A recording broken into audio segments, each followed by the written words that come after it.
ஒற்றைக்குடை நேயர்களுக்கு சுப்பிரமணியன் அன்பு வணக்கம். காலமெல்லாம் கண்ணதாசன் என்ற தலைப்பிலே இன்றைக்கும் கண்ணதாசன் எழுதிய ஒரு பாடலை தான் பார்க்கப் போகிறோம். அந்த பாடலிலே என்ன சிறப்பு இருக்கிறது என்பதை உங்களிடம் எடுத்துச் சொல்ல வந்திருக்கிறேன். ஆலயமணி என்ற திரைப்படத்திலே ஒரு அழகான பாடல். அங்கே கதாநாயகனாக நடித்த சிவாஜி ஓவியராக அங்கே அமர்ந்து ஒரு ஓவியத்தை வரைந்து கொண்டிருப்பார். அந்த ஓவியத்திற்கு உயிர் கொடுப்பது போல அங்கே சரோஜதேவி நின்று கொண்டிருப்பார். அவரை பார்த்து இந்த ஓவியத்தை வரைவது போல அங்கே வரைகின்ற நிலை. அங்கே ஒரு பக்கம் சிவாஜி பாட, சரோஜாதேவி அந்த பக்கத்தில் அபிநயம் பிடித்து ஆட, ஒரு அழகு எம்.எஸ். விஸ்வநாதனின் இசையும் கவியரசரின் பாடலும் கேட்பதற்கு மிக அருமையாக இருக்கும். அந்த காட்சியும் மிக அருமையான காட்சியாக இருந்தது. அந்த பாடலிலே இருக்கின்ற சிறப்புகளைத்தான் உங்களிடம் இன்றைக்கு எடுத்துச் சொல்லப் போகிறேன். அந்த பாடலை பார்ப்போம். கல்லெல்லாம் மாணிக்க கல்லாகுமா, கலையெல்லாம் கண்கள் சொல்லும் கலையாகுமா, கல்லெல்லாம் மாணிக்க கல்லாகுமா, கலையெல்லாம் கண்கள் சொல்லும் கலையாகுமா, சொல்லெல்லாம் தூய தமிழ் சொல்லாகுமா, சுவையெல்லாம் இதழ் சிந்தும் சுவையாகுமா, சொல்லெல்லாம் தூய தமிழ் சொல்லாகுமா, சுவையெல்லாம் இதழ் சிந்தும் சுவையாகுமா, கன்னி தமிழ் தந்ததொரு திருவாசகம், கல்லை கனியாக்கும் முந்தன் ஒரு வாசகம், கன்னி தமிழ் தந்ததொரு திருவாசகம், கல்லை கனியாக்கும் முந்தன் ஒரு வாசகம், உண்டென்று சொல்வதும் கண்ணல்லவா வண்ண கண்ணல்லவா, இல்லை என்று சொல்வதும் இடையல்லவா மின்னல் இடையில்லையா, கண்ணெல்லாம் மாணிக்க கல்லாகுமா, கலையெல்லாம் கண்கள் செய்யும் கண்கள் சொல்லும் கலையாகுமா, கம்பன் கண்டு சீலை உந்தன் தாயல்லவா, காளிதாசன் சகுந்தலையும் சேயல்லவா, கம்பன் கண்டு சீலை உந்தன் தாயல்லவா, காளிதாசன் சகுந்தலையும் சேயல்லவா, அம்பிகாபதி அனைத்து அமராவதி அங்கே அமராவதி, அம்பிகாபதி அனைத்து அமராவதி மங்கை அமராவதி, சென்ற பின்பு பாவலுக்கு நீகலி கல்லெல்லாம் மாணிக்க கல்லாகுமா, கலையெல்லாம் கண்கள் சொல்லும் சிலையாகும் கலையாகுமா என்று அங்கே அந்த பாடலை பாடியிருப்பார். இந்த பாடலிலே நாம் பார்க்கும்போது கம்பன் கண்ட சீதை என்று சொல்லியிருப்பார். சீதை என்றவர் பொதுவாக சொல்லவில்லை, அல்லது ராமாயண சீதை என்று கூட சொல்லவில்லை, வால்மீகி படைத்த சீதை என்று சொல்லவில்லை, கம்பன் கண்ட சீதை என்று சொல்லியிருப்பார். ஒரு கம்பன் கண்ட சீதை உனக்கு தாயல்லவா என்று சொல்லியிருப்பார். ஏனென்றால் ராமாயணத்திலே வால்மீகி எழுதிய ராமாயணத்தை தழுவித்தான் கம்பராமாயணம் ராமாயணம் எழுதினார். ஆனால் வால்மீகி படைத்த பாத்திரம் சீதை வேறு, கம்பன் படைத்த சீதை வேறு. ரெண்டு பேருமே கற்புக்குரியவர்கள் தான், அதிலே வேறு எந்த மாற்றமும் இல்லை. ஆனால் வால்மீகி கொண்டு வந்த சீதை அங்கே மனித உணர்வுகளை கொண்டு துணிச்சலாக ராமனிடம் எதிர்வாதம் செய்யக்கூடியவளாக, எதிர்த்து பேசக்கூடியவளாக அங்கே காட்டினார். ஆனால் கம்பராமாயணத்திலே அப்படி அல்ல, ராமருக்குள்ளே அடங்கி இருந்தவராக, அவர் சொன்னதை கேட்டவராக கடைசி வரை காட்டினார்.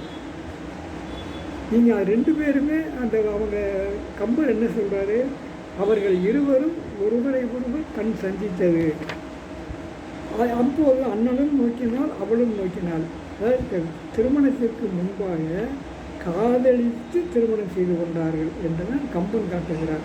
அதாவது தமிழ் முறைப்படி களவும் கற்போம், அதாவது களவு காதல், அதற்கு பிறகு திருமணம் என்ற ஒரு நிலையிலே தான் இங்கே சீதையை அவன் சந்தித்ததற்கு பிறகு அந்த வீதியிலே போகின்ற பொழுது, ராமன் நடந்து போகின்ற பொழுது மாடியிலே இருக்கின்ற அரண்மனை சீதையை பார்க்கிறான்.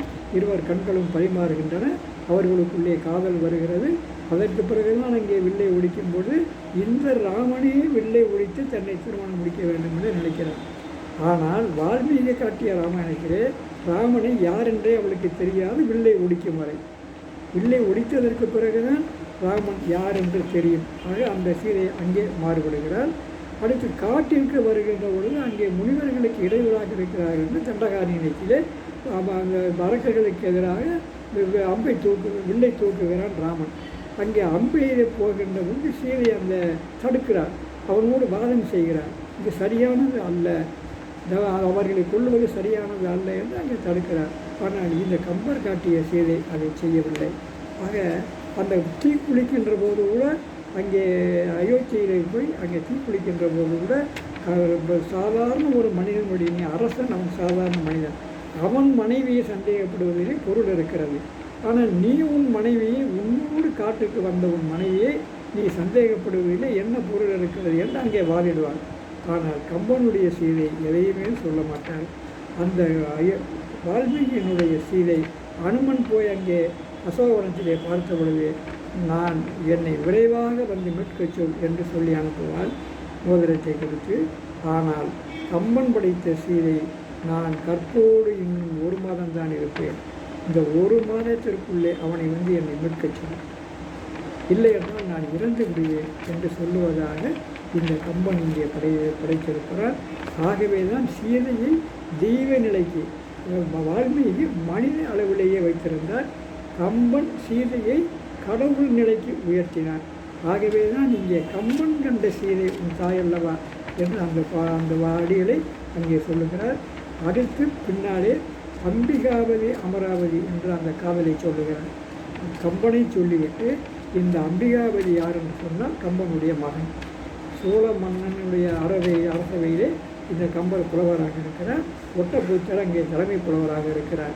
ஆக கம்பனுக்கும் ஒட்டக்கூத்தருக்கும் சரியாக ஒத்து வராது. ஆக இந்த கம்பன் கவியிலே சிறந்தவன். ஆகவே அவனிடம் தன்னுடைய மகளை படிப்பதற்காக அனுப்புகிறான் அரசன். ஆக இங்கே அவள் கம்பனிடம் படித்துவிட்டு அவனுடைய மகனையும் பார்க்கிறார். அவனும் சில சமயம் சொல்லிக் கொடுக்கிறான் அம்பிகாவதி. ஆக அவர்களுக்குள்ளே காதல் உருவாகிறது. ஒரு மன்னனுடைய மகன் ஒரு சாதாரண கவிஞனுடைய தன்னுடைய அரசவையில் இருக்கின்ற கவிஞனுடைய மகனை திருமணம் செய்த விரும்புவானா, அதை காதலுக்கு எதிர்ப்பு வருகிறது.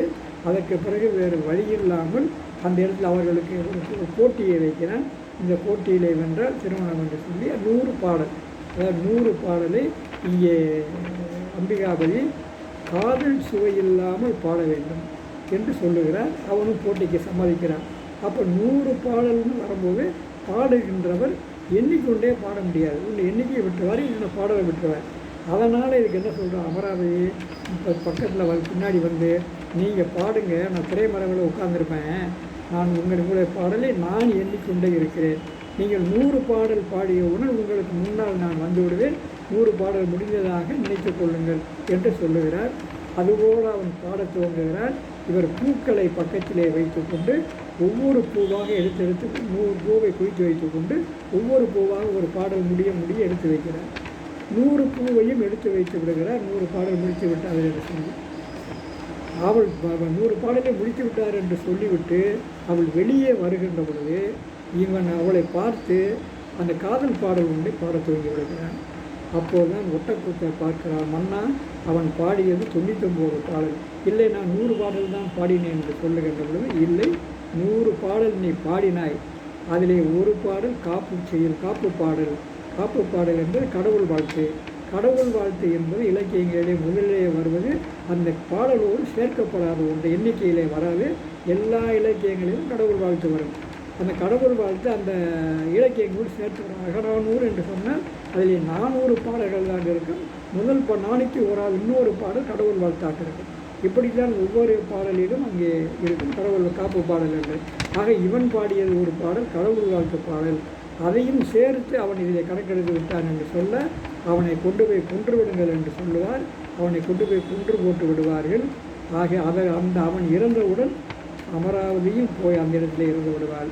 ஆக இந்த காதல் என்பது அமரத்துவம் மிகுந்ததாக அவர்களுக்குள்ளே இருக்கின்ற அந்த ஒரு உண்மையான காதலை அங்கே எடுத்துக்க, அந்த அம்பிகாவதியும் அமராவதியும் இல்லாத நிலையிலே இனிமேல் புலவர்களெல்லாம் உன்னையே அமராவதியாக நினைத்து பாடுவார்கள் என்று இங்கே அந்த கதையையும் கம்பன் அந்த ஒரே ஒரு வரியிலே எடுத்து சொல்லுகிறார், ஒரு அடியில் எடுத்து சொல்லுகிறார் என்பதை சொல்லி ஒரு சிறப்பான பாடலை தந்த கவியரசர் வாழ்க, அவருடைய புகழ் வாழ்க என்று கூறி முடிக்கிறேன். நன்றி, வணக்கம்.